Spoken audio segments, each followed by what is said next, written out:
largest wetlands in North America, the Grand Kankakee Marsh was an ecological marvel, covering much of present-day northern Indiana and Illinois. This was an area that was called the Everglades of the North. It was one of the richest wildlife habitats in all of North America. For centuries, the Grand Marsh had been a source of life-giving waters, an enchanted land filled with mystery and history. It was once the grazing land of the American bison and the nesting place for billions of passenger pigeons. The Potawatomi called the Grand Marsh Theotiki, or swampy country. Later, Louis XIV would claim it as New France.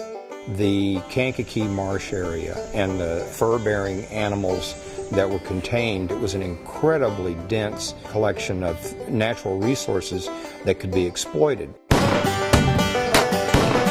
Market hunters filled wagon loads of venison, fur bearers, prairie chickens, ducks, geese, and other fowl. Passenger pigeons will be here forever. The skies were just blackened with them. The ducks will never kill them. Wagon loads full. The buffalo will never get killed off. We'll never run out of it.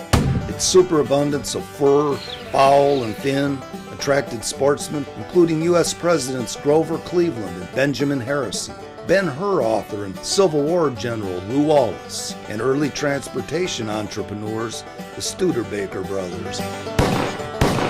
The Grand Kankakee Marsh was known as Chicago's food pantry. But it wasn't just the rich bounty of animals that the marsh had to offer. Tons of crystal clear ice were harvested from the Kankakee in the winter, and exquisite freshwater pearls were dug from its floor in the summer. Retail giant Marshall Field sent workers to harvest cattails as stuffing for his furniture. Some even struck oil in the marsh.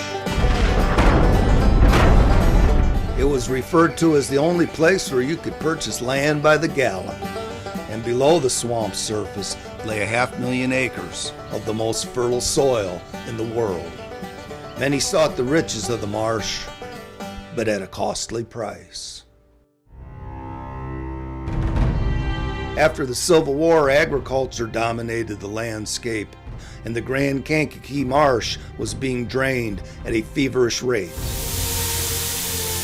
Machines dug lateral ditches to the Kankakee River in a massive effort to tame the wetlands.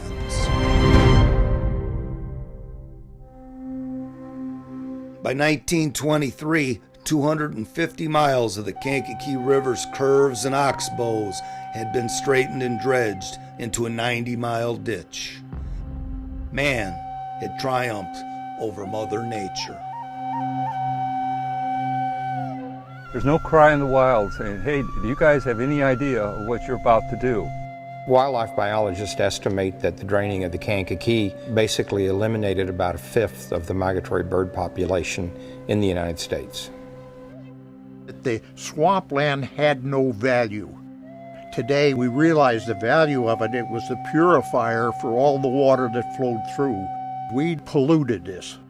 When man does something and he thinks it's for a good reason or good results, or he doesn't think about what the results or long-term could be, it's usually the wildlife that suffer.